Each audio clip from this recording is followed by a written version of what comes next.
وبركاته. الحمد لله رب العالمين. الحمد لله الذي هدانا لهذا وما كنا لنهتدي لولا أن هدانا الله. الحمد لله على نعمة الإسلام وكفى بها من نعمة، ثم الصلاة والسلام على المبعوث رحمة للعالمين محمد بن عبد الله وعلى آله وأصحابه ومن تبعهم بإحسان إلى يوم لا مرد له من الله. أما بعد، السلام عليكم ورحمة الله وبركاته.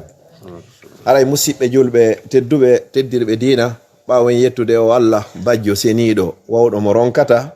tawata o tagi en o wadi en bani adam o wadi en kadi e mofte burde moƴƴude e moftaji din o addani en kadi nelaado burdo moƴƴude annababe ben fu e ko Allah tagi kon fu tay ko odo buri moƴƴude, ko odo buri yidude, ko odo buri hittude ka makko. Kala jokkaydo diina ko be iwtira ko odo addi kon hina ko welay makon kono odo addiri non haray ko ya jokkir non fi si tawi hida faala heboygol joddi nyande jango. Yo Allah waɗu en ñentinayɓe mo ka konngol e ka kuugal ya rabbal alamin. Ɓaawo ɗum noon e weltanike subhanahu wa taala on hande kadi o tawni en nde ñalande ɗo ñande tati suumaye e hitande 2026 ɗum no hawra 1447 fergune laaɗo sallllahu alayhi wa sallam ila ɓe iwi makka ɓe seeni madinatul munawwara. Julɗo fof julɗo no hani maditade tarihaji gono ton, date jinno gono ton, julɗo hana yeggitugol ɗin no tawa e ɗin ɗon andugol gurdan nelaɗo seeɗa sallallahu alaihi wasallam ko fanɗi o ko fanɗi honno ɓe makete ɗum ko muhammadu sallallahu alaihi wasallam. hari kadi adoɓe jibinede hari ala goɗɗo ineteɗo muhammadu ka arabuɓe ɓen ton, ɗum ko yettaɗo hande yettaɗo jango kadi woɗɗi on tigi anda kadi inde baba e maɓɓe ko ɓuuri e fanɗude o. Malgré adoɓe jibinede hari l'islam on tabita kono babe maɓɓe ko makete ko abdullah, woni abdullah ko jiyaɗo Allah. Arabuɓe hiɓe anduno Allah hino woodi, probléme maɓɓe fof hari ko hunde wotere ko jaɓugol Allah goto on. A ja'ala al alihata ilahan wahida, ɗum no wonno probléme kono hiɓe anduno. Yumma maɓɓe ko makete ko amina, o wi ko inde fotuɗe tun. Bappa maɓɓe no make abu talib, soro maɓɓe no make abdul muttalib, ko inde fotuɗe tun wonno ɗeɗo fof. Joni noon sa andi yoga e ɗeɗo seeɗa andi ko honto ɓe jibina ko makka ko honnu wonno golle maɓɓe hari ko aynugol dammi. Ala hay e goto e annabaɓen ɓe fof maɓɓe sina on tigi ayni dammi. Fi kala enen joni ɗum haray koko aybinte noon kaari ron ko waɗa sina aynugol dammi. Haray a aybini gollal annabaɓe fof, hay ulul azmi en fof ala mo waɗanno ko ɗum nelaɗo sallam maki wo ala wo e annabajo sina o ayni dammi, o waɗi ɗum golle makko. Anda nelaɗo sallallahu alayhi wa sallam duuɓi 12 ɓe fuɗɗi njula yagal, ɓe fuɗɗi ɗaɓɓude no ɓe wuurirena hara ko hoore maɓɓe ɓe wuranta, hara na fawagol e hoore goɗɗo. Ko ɓuri fande fof ko tuma suka yongiti e hoore nene mum e babe mum ko woni o adde hara e marsari. Nelaɗo sallallahu alayhi wa sallam fewndo ɓe jibina ko yumma maɓɓe ben maɓɓe faati hari ɓe mari lebbi 6 ka nder teege. ɓen no woltaki sayi no andi babe lebbi 6 adoɓe jibinede hiɓe ka nder teege. Yumma maɓɓe faati tawi hiɓe jogi duuɓi 6 ko ɗum woni 6 ɓeɗo ko aliyatima 100%. Joni noon ɓayi yehi ha ɓe heɓoyi ɗon duuɓi 12 tawi ko bappa maɓɓe woni ɓe e newde. Bappa maɓɓe no jogino ɓeygureji busno, ɓe jogino ɓiɓɓe buy, ɓe daari ɓe tawi dépense on hino ɗuuɗi e hoore nelaɗo e hoore bappa maɓɓe moƴƴa. Kamɓe kay ɓe joɗaki ɗon tun ɓe inni ko honɗum ɓe watta ɓe yewoɓe aynoya dammi yeru heeɓi kun to woɓe adda ɓe jonna bappa maɓɓe ko bappa maɓɓe ɓeyi tora ka ɓeygura nde pay kun 12 ans. En ɗo noon pay kun 12 ans ha joni ɗo ko lotanteɗo boɓi haray ɗum hulɓini moƴƴa noon. Ɓeɗo ɓe yehi ɗon ɓe contribue kadi heeɓi kadi buyi kadi ko noon yaari ha ɓayi ɓe voli ɗon heeɓi ke seeɗa ha bappa maɓɓe tigi oriyanti ɓe inni joni yaw dara joni o sonnajo wiyeteɗo Khadija himo mari jawdi moƴƴa, sukaɓe fof ko ɗo yahata ƴetta yaha yeeyoya ko anɗen kon ka men ƴetta ha gayna yeeyitoya ko heeɓi toon kon addon sendo ma ɗum an kadi heɓa kum makunno. Kono noon fuɗɗori à l'âge de 25 ans duuɓi 25 kay ɓe heeɓi ɗin ɗon tawi hande kadi inde maɓɓe nde lolli e nder makkatal mukarrama. Ala mo anda fi muhammadul amin, inde maɓɓe nden majji hande kay tawi ko amin on ko aden hoolaɗo. Iɗon andi gissa on no ardiri noon hande kadi ha o sonnajo jon dambe, jon ngari, jon jawdi, jon jaahu tawata fof hino faalamo tawi o faalaka ɓenno fof ɓayi mo andi ɓenno fof ko faalirama ko sabu jawdi makko ndi wona giggol. Tawi kanko ko faalete ko kum paykun ɗo paykun kum 25 ans e sonnajo mo 40 ans. 25 ans e 40 ans duuɓi 15 no hakkundeji maɓɓe tawi gonga portoɓe ko tawi nene Khadija ko oɗo woni ko buusani tawi kamɓe hiɓe andi oɗo si ɓe heeɓimo haray ɓe heeɓi fof hande kadi oɗo kamɓe tigi waɗi demande o miɗo faala yo ya accu ɓiɗɗo onno koto ma on joom balan subhanallah enen sonnaji waɗi ɗum ko probléme wi ga hande kadi ma ɗum hara enen worɓe kadi en halda kadi e muɗum par ce que yande haɓo yawo ko ñammintingol mo awa ɓurɗo moƴƴude tagi fo gon ko ni woni ko feƴƴiri malgré ko ɗon ɗo tawi nene Khadija kadi jombanoma kadi laabiji ɗiɗi ɓe seedama si tawi nelaɗo sa sallam jombitiɓe duuɓi 40 kono ɓe heɓani ɓe ɓiɓɓe jeelo ɓiɓɓe jeego o sonnajo ɗo jibinani ɓe radiyallahu anha oɗon tawa e ɓurɓe moƴƴude e sonnaɓe ɓen fuu ko ɗum nelaɗo sa sallam maaki wo timmi e worɓe ɓe mbuyi kono amma ka sonnaɓe ko jowo ɓuuri e moƴƴude ɗum ko nene Mariama yumma annabi Isa alayhi salam kañum e Asiyatu ɓeygu Fir'aun alayhi la'anatullah e nene Khadija e nene Fatima e nene Aisha ko ɓe sonnaɓe ɗo jowo ɓuuri e moƴƴude ara nelaɗo sallallahu alayhi wasallam jombiriɓe à l'âge de 25 ans payi kum kadi nde mo resi sawo nde hewti 25 ans o jombay si payi ko yeehi ha heeɓi 25 ans sagata o gaynari jangude o heeɓi 25 ans tawi o faalaka jombugol haray o raati mi yiyata on fi honno so ƴetti cycle ji jande nden nde on tigi no heɓoya 25 ans haray o gayni jangugol si tawi a ratari net payi kum ko si kum fuɗɗori 6 ans ma 7 ans école primaire ko watte ko 6 ans pet secondaire ko 4 ans kamento lycée ko 3 ans ma 4 ans o gay université ko 4 ans ko ɗon ɓuuri e ɗuurde hay so tawi médecine no woodi ko wiyete kon 7 ans nde himo gaynora haray mo mari 22 ans ma 23 ans so gayni ɗin ɗon université makko on fof waɗa stage ji makko ɗin ha o gayna o fuɗɗo gollirde à l'âge de 25 ans kaw fuɗɗi gollugol ɗo hande kadi o iwi dongal e hoore mawɓe makko ɓe kankadi o jomba duuɓi ɗi nelaɗo sa sallam jombiri ɗin o fuɗɗo noon hande kadi fondugol famille joni noon o golla ɗon kadi ko jangi kon pendant 20 ans ɗi o jangi ɗin o gollira ɗi kadi pendant 20 ans woni jelu woni 40 ans ma 45 ans hande kadi noon ko jangi kon e ko golli kon e nder on 45 ans ɗon o ñama ɗum ɗon e nder 20 ans nelaɗo sa sallam maki amaru ummati bayna 60 wa 70 gurdam mofte maɓɓe ɗen ko hakkude 60 ha 70 haray mo andi ka 60 o natoyi wo haray hande kadi yo andu hande kadi ko bonus ji ɗin wona e wurede parce que mo andi haray hewti goɗɗo kaw yehi ha o naadi 40 ans yo ɓeydu waɗugol programme makko on fi dewal Allah fi honɗum kala inɗon ɓeytoygol heɓitoygol wona hoore ɗin ɗon hinamo be heɓitoyta hande kadi yalla okko e battane moƴƴo haray ɗum ɗo ko gurna nelaɗo sallam yon noon ɓe wi Makka à l'âge de 53 ans nelaɗo feriri fewno ɓe wi Makka ɓe seeni Madina haɗi mari 53 ɓe wonoyi Madina duuɓi 10 woni 63 ɓe fatori 63 Makka kon fof ko ɓe wuuri kon ko 10 ans nani on no Madina duuɓi 10 ɓe wuuri e nder Madina ɓe wuuri e nder Makka 13 ans ɓawo ɓe nulede ɓay ko ɓe nula hari ɓe mari 40 ans ɓe wonti ɗon 13 ans woni 53 ans tawi be ɓe fera ɓe dogina dina maɓɓe kam ɓe seeni Madina ɓe yettino e nder Madina ton 10 ans joni noon dina kam fuu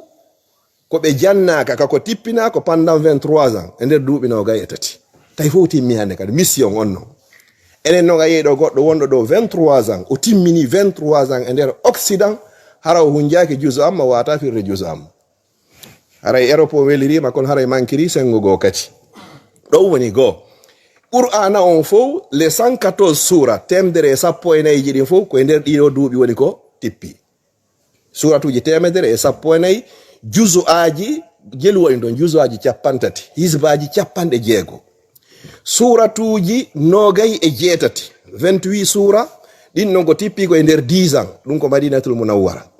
luttuɗin fof ko tippi ko e nder Makkatal Mukarrama ko ɗum en 83 ans 83 sura tippi e nder Makka oya 28 luttuɗi fof tippi e nder Madina e nder duuɓi 23 nelaɗo sallallahu alaihi wasallam faati tawi hande kadi mission on timmi ko ɗum si tawi suratol tippingol ngol hara ko ngol timmugol few ko suratul Nasri ñande ngol tippino nelaɗo sallallahu alaihi wasallam jangingol ɓe inni on iza jaa nasrullahi wal fatu wa ra'aita an-nasa yadkhuluna fi dinillahi afwaja fasabbi bihamdi rabbi sayyidina Abubakar kamɓe ɓe fesuno ɓe landi ɓaynelaɗo maaki kadi jiyaɗo goto suɓidirama hakkunde ko woni ka Allah ko e aduna ga o suɓi ɗum to ko famuno wonde yewtorde ñande ko Abubakar ni Siddiq radiyallahu anhu o andi ko nelaɗo sallallahu alaihi wasallam si tawi ay militaire ɓe yeehi gere be yehi be ganyo yike si be gayni gañade ko mi watta ko be artu hande kadi ne laato mission on timmi dina kan timmi hande kadi ko dum khutba mabbe sakkitimo be wadno on ka hajjatul wada be makoro don allahumma hal ballaghte ene allah mi yottini sahaba be fu buri guluje temedere e nogay den nyande be hajjide mudum be fo be ni me ayottini al nelal sallamaki allahumma mashhad allah mi torike ma seedi tanola wonde ma pelleti mi yottini bay fi honno yawmal qiyama allah no inni ka qur'an mako e suratul a'raf fala nas'alanna allazina ursila ilayhim wala nas'alanna al mursalin enen do fo allah landoyto en ene muhammadu arno e meden ko question on non taw o arno o yottini goto me wata yeddude en foppe ina hi o yettinno ene muhammadu a yottinno muhammadu kay na pellet mi yottinno on say non bandete da jonno mbay o yottini ko honno hanno jaba ko yottini e mako wandi nula ben hande kambe be fu be feji hanno be dadi hande kadi fi honno be fop mabbe ko kambe kadi be nyaawoyte ko dum allah yewti en nder qur'an wonde makadi wajiat bin nabiyina washuhada wa qudiya bainahum bil haqqi wa hum la yuslamun kambe adete taw addede ha gasa sibe gayni dama hande kadi enen kad non banne den hande kadi hara enen kadi alhamdulillah sahaba ben kambe kadi be yottini bayne laado fatike sallallahu alaihi wasallam sayyidina abubakar darino darande ko wiete kon gorko o inni onno bay sayyidina umar inni kala innudo muhammadu mayi o waraymo abubakar inni ya umar a jangari ko allah subhanahu wa ta'ala on dali wa ma muhammadun illa rasulun qad khalat min qablihi ar-rusul afa imata aw qutila qalabtum ala agabikum si muhammadu mayi on yilditoto wa man yanqalibu ala aqibayhi falan yadurra allaha shay'a kala salido hande gad fi muhammadu yehi on duwata lurde allah hay hunde fen do sa ndari makka ko wana nafede kon ataway ko woni retard dum do fo no iwri ledde fu fi rewgol allah sayyidina abubakar innaka mayyitun wa innahum mayyitun ayo jangi o aya do tay alaka fejjo hande kadi wonde pihoy gono échappe ma fiw wawa serenari koy ha hande on say wandi pelleti odo haray o maayi few wodi e sahababe gari e gissaji goto wi'uno to wonne ma si tay ko gonga wonne ma pelleti muhammadu maayi allah jabude giti an do harami itata hay e goto bawo muhammad sallallahu allah jabinani mo du'a on gari few hakke ko be yidno ne laado sallallahu alaihi wasallam ko don si don andi gissa ko fejjino kon hakkunde ne laado sallallahu alaihi wasallam e sayyidina umar be inni wo hande ka woni do min umar ko be buri yidude ala ko buran dala sina wonki yanki ne laado maki la ya umar timmari taw ayayi ha hara ko allah ne laado makko buran ma e di hore ma e be ngure ma den e bibbe ma den hay ndiyam bobudan fe wondo donka sayyidina umar bay o regili fu ka berne ga ha o gasi o inni hande hida burani lan hay wonki yanki e be ngure anden fop hande kadi on sayne la sitam maki al ana ya umar aba joni non hande kan non imanu ngo timmi non hande kadi ko dun si ari e bindi kanela sallam maki si tay hara goddo luttayno ko wonta ko danko ka dina ila yawmil qiyam ma hara banna baaje no artayno haray ko umar o yalla mobindiro en odo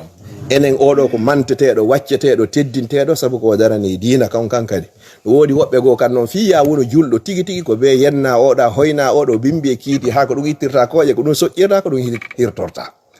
yon non odo hebi teddungal tawata himo lelodi himo belodi kanko e jaatigi be makko be nelaado sallallahu alaihi wasallam abubakar ne siddiq nokku gotum yalla mo bindiro en en beedo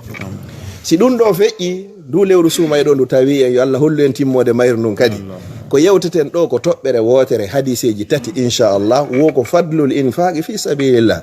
nafoore ko woni wadugol fi Allah ittugol sadaka en do fo iden andi dum lutti hande kay sa heba imano fi ittugongo adden hadiseji tati go'o ne laado sallallahu maki wo afdalu sadaqa ko buri modjude sadakaaji din fo ko honno wo ko sadaqatun fi ramadan ittado e de lewru sumay yo non hewtido ni en nanido nenira meden no feƴƴini joni ka hôpital Saint Pierre do be do ngandi en fuddo duno sumay hande ko tati kono ngandi be do en lannido ita enen be tolibe do kay fu ko mo meden mari garanti timminoye haye goto hida andi allah hino andi hida sediti allah hino sediti ko jelo woni ka kontuma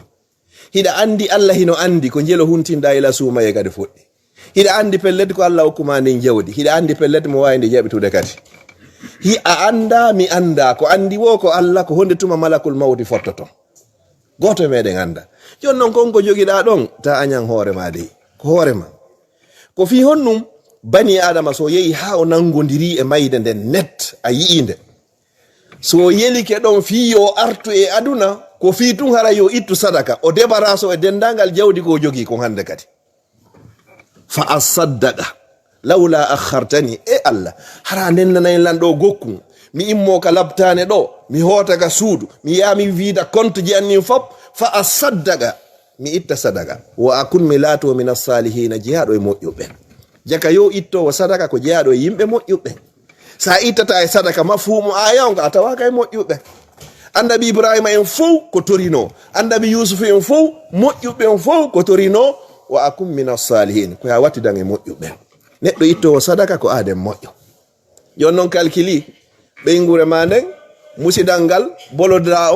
ko jelo wadda programme ko jelo hendi sunna kati ma fewno do par rapport e ko jogiɗa kon hande kadi ka compte ma na yettugol o 50 euro hun ɗum ko ɓuygoy kono ko wonande woɓɓe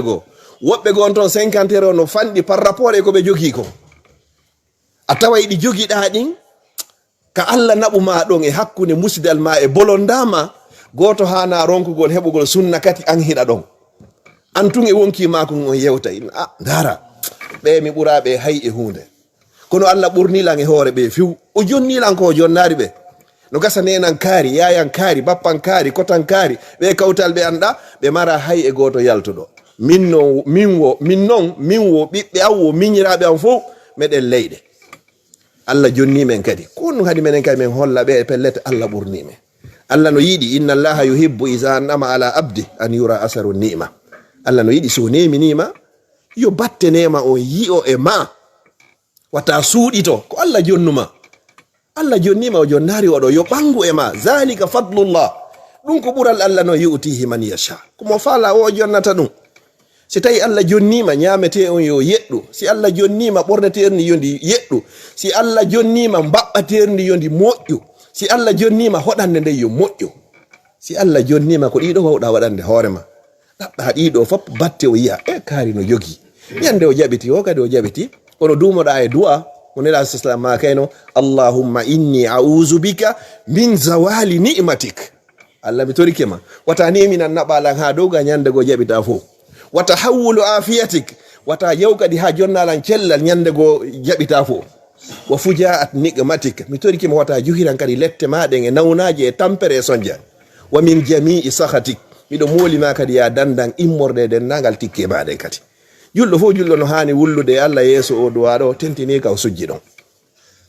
jon noon ɓay sadaka ko ɓuri e moƴƴude ka nder lewru suumaye ɗo en anda si tawyey en mo beeyo waɗu wama anfaqtum min shay'in fa huwa yuhlif kala ko dépense uɗa ko kum fanɗi o ko kum fanɗi andu Allah lontinande kadi wama tuqaddimu li anfusikum min khairin kala ko ardinan ɗon hoore moɗon immorde moƴƴere Allah ini taji duhu on tawyey nden moƴƴere nde ardinan ɗon hoore moɗon ɗon indallah ka Allah to ñande tawata jawdi ndi nafatama ɓiɗɗo nafatama ɓeygu nafatama musidal e bolonda hay hunde wawama nafude nden ñande tawa ɗon noon sadakaji ko ittunoɗa kon Allah yoɓitama ɗo inna machallah ɗum ɗo fof ko min jeeyi Allah inna hi ko sabu ko okkoroɗa karejo sunna kati ko sabu ko holtinnoɗa oya aliyatimajo ko sabu ko yoɓannoɗa oya ñamande ko sabu ko ñawnoɗa kaarijo ko sabu ko okkuroɗa surruɗa kaarijo ko ɗum mi yoɓirma ɗum ɗo fof bani adama o hayla hoore nden o ninsa o fesa o inna jakka simi anduno mi waɗay no ɓuri ɗum ɗo ko ɗum sinela sallam maki wo ala hay e goto sina o ninsoya yawmal qiyama woɓɓe ninsa ko honɗum hanno wona julɓe ko honɗum hanno itta sadaka ittuɓe sadaka ɓe ninsa ko honɗum hanno ɓe itta ɓuri konko ɓe itti ɗon sabu yiwgol joddi ko Allah subhanahu wa ta'ala woni ko yoɓiɓe kon neɗɗo si Allah arsikimo hara ko huntinayi ɗo musidal danko bolonda oɗo yo yetto Allah subhanahu wa ta'ala on ɗo woni hadis arano hadis ɗimmo kanela sallam maki si daroyama yawmal qiyama asrafilu wuttoyi ka alaadu fappu immike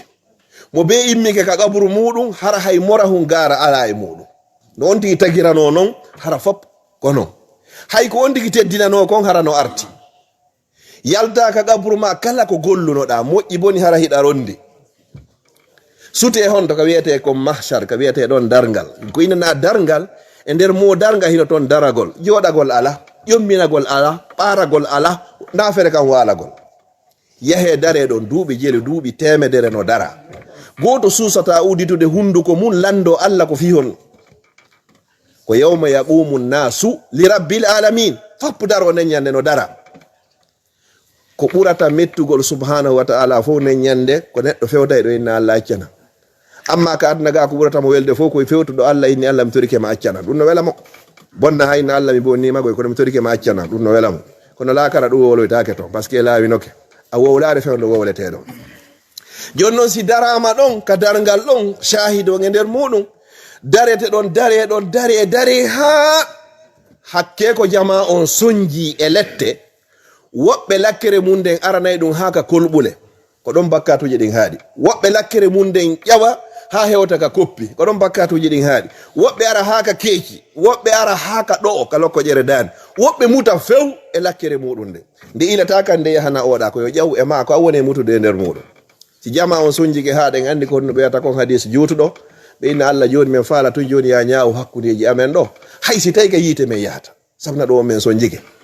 joni ittumen ɗo to no woniri joni tampi no waɗiri o hande kadi si goɗɗo noon suɓi ka yawgol e yiite fi ko won noon ko andi ko wona e muɗum noon ko haray ko soñja kono honɗo naalaɓe ɓeyna joni yehen ka adama qissa mo anduɗon ɓe ara ka adama annabi adama ina ye min komi woni baba tage fo ngo fo kono Allah inni wala gade ahidna ila adama fanasiya walam najid lahu azma min ahduno wata o ñaamu leggal ngal o firti fa asa adama rabbahu fa gawa kono noon ko summaji tabahu o tuubi o jaɓi tun Allah yaafimo kadi min mi suusata ko mapini nan kota Allah memminanan dossier ji fi ko mi ñaamuno leggal ngal ko ɓayno miɗo mari dossier bonɗo feƴƴe yeeso ɓeyna ko on to men yahata ɗo daroye kadi ka nuhu kono ɗo woni cheikhul anbiya le doyen des prophètes kono si ɓe hewti ka on noon kadi wayna hiye o ko min aɗa nelede fof e annabaɓe fof e nder 124 000 fof ko min aɗa nelede kono min kadi no mari dossier ko gotum bonko mi susta memminande goɗɗo dossier oɗo mi anda so memmintaki ɓeyna ko honno min e Allah ɗo tigi tigi o yimɓe amɓe men waji no mi waji ha ɓe jaɓari mi huuɗi ɓe rabbi la tazar ala al ardi min al kafirina dayyara Allah halku fof innaka in tazarhum yudillu ibadak wala yalidu illa fajira kafara yeja ka goɗɗo huɗata min noon mi huuɗi yimɓe amen tigi ɗum noon no mapirilan ene joni yahe yeeso ɓina konto non min yahata adama wawari an kadi a wawari yehe ndaro yon onon e annabi Moussa alayhi salam ko kanko woni kalimullah yewtiduɗo e Allah on ka hawre leydi ɗo ɓe ara ɓe tawa annabi Moussa ko hewnoɗo landagol kono wona nden ñande o landotako few ɓeyna ko honnu addi on ɗo min iwi ka adama marsari min ari ka nuhu marsari wo min aru ka ma ko fi honnu ko ya tefan men ka jomi yo min iwuɗo tun joni o ina yiye ɗon no min suusata min kadi no mari dossier on ton ko moƴƴa miɗo huuli wata ko memmintine ɓeyna ko honnu mi arno mi tawi gibtiyankejo julɗe wona julɗo ɓe haɓude oya laɓɓirilam ballal tum min yomi walli ɓe ni tun oya mettinel nan tum yilti jungo ngo annabi Moussa ko jogino dole moƴƴa o banti oya tun oya waali maayi sabu kun dossier on ɗo min kadi mi suusata nani joni feƴƴe yeeso en tagi fo mo ina ɗo noon joni min ganda ko honno min gerdata enani yehendaro yon kadi ka Isa ko Isa woni ko Allah on tagi himo mari nene o mara baba yehendaro yon ɗon si marsoy ɓe arata o adoɓe arde ka annabi Isa ka annabi Ibrahim alayhi salam annabi Ibrahima kadi adda ganto min kadi mi soppuno sanamuji ɗin ha mi gayni ɓe landi lankombo minni kabirhum haza karamo ko ɓe firay ɗon kono mi innari ko min dokkugo ko ɗon ari noggoɓe inni ka bandirawo makko mbay ɓe landiga makko honɗum mani woli inni ko ɓeygu an o inni ko bandirawo anni tayle ko ɓeygu ma woɓe indi ko onno bal faalahum kabiruhum haza isaluhum in kanu yantigun si tawi ɗi wowla e lande ɗon ka sanamuy kono min on ɗo ko mi antumi suusata joni yehe ka Isa ɓe ara kaɓe annabi Isa kadi on noon kadi o adda ganto on noon waɗari hay hunde inni kono ɓay Allah ƴewnilanka kammuga yimɓe am men fof rewanno ɓawo ɓeyni komi ɓiɗɗo Allah komi woni Allah miɗo huuli tigi tigi on waɗa ɗum ɗon memminana min kadi probléme wandi ɓe inni goɗɗo so inni o okkete doloke a ndara e mo ɓorni on tawi ɗon kadi marsari ɓe ara honto ka o wiyeteɗo khayru khalqillah muhammadun sallllahu alayhi wa sallam nelaɗo maka ana laha hande komin ɓuuri handude e mun komin jeeyi ɗum ɗon kadi nelaɗo sallah alah sallam ɓe yaaɓe sujja ka ley arsi Allah subhanahu wa ta'ala nelaɗo sallam enna ummati ne Allah lando nelaɗo ko honno woni ko fa Allah enna ko mofti anne Allah dalana ɓe irfa ra'shaka ya muhammad ishfa tu shaffa toro ko fa Allah ko men yananima kay tefan kala mo fa Allah yo Allah tawno e ɓe tefanoyteɓe ɗo joni noon ko addi ɗiɗo fof e nder yimɓe jeeɗiɗo ɓe heɓoyta o soñjaka dargal ɗo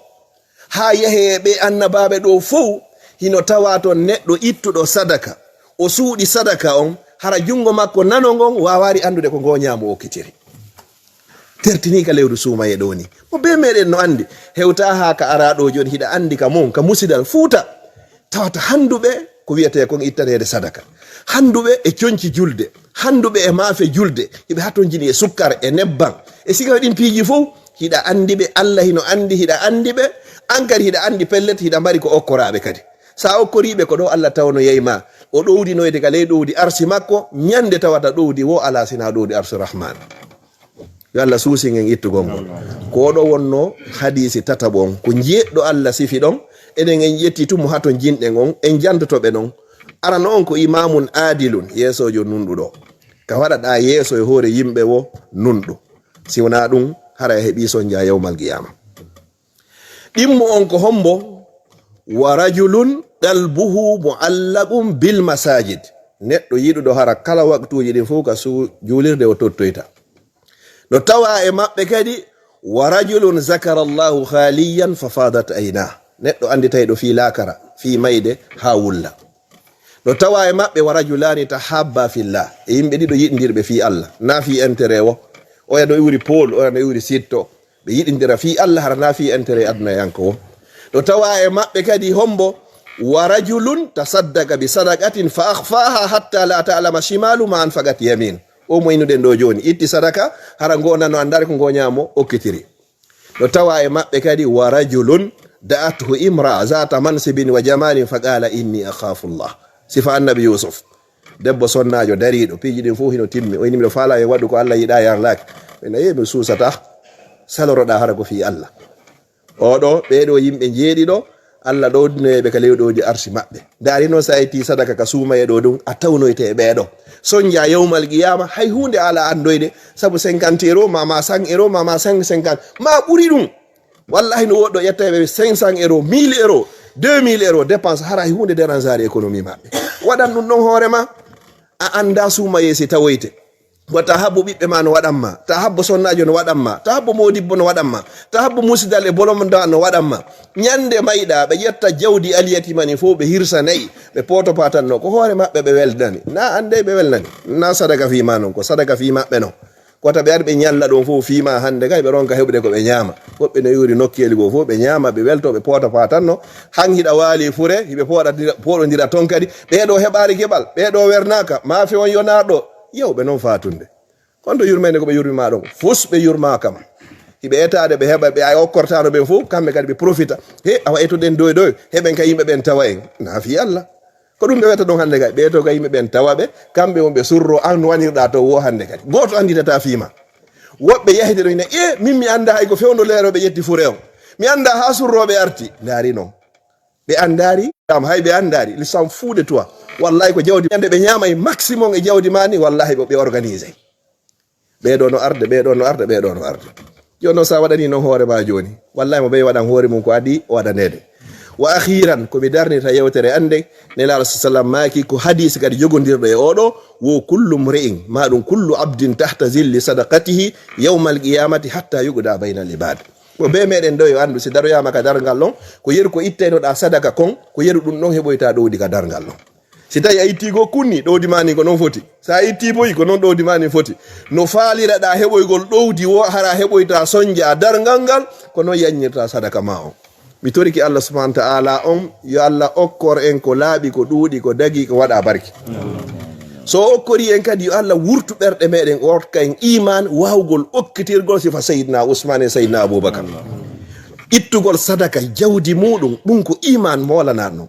Imanu kulol Allah no to, imanu kadi susugol ittugol sadaka ɗum kadi ko feere. Hiɗa yiya ɗo goɗɗo hara o maraboy, kono ko mbo suusi ittugol ko o ittay sadaka hay o calculta, mo mari imanu molanaɗo non. Ɗimmundu yiyaɗo goɗɗo himo mari jawdi, kono nde gokkuno yo e juuɗe makko musidal ngal fof e bolondango, tuma ɓeni ɓe sanctionné mo si tawi gokku yalta toon seeɗa. Yo Allah yaltan en kadi sifa ɓen noon hande kadi, kono hande ka meɗen lagine ka anduɗen ɗon, ɓe anduɗen marɓe ko mari ton kon, hande miskinjo hay goto hanano wongol ton hara heɓari sunna kati. Wabi rabbil Kaaba hino woodi. Fewnɗo hay si tawi ko hoɗo be hoɗo sino organise moƴƴa hoɗo ngon fof ñaama e hunto, hara kadi no newi few mo be kadi heɓa coñci julde kadi, ɗum woodi ɓe Allah okkori feere.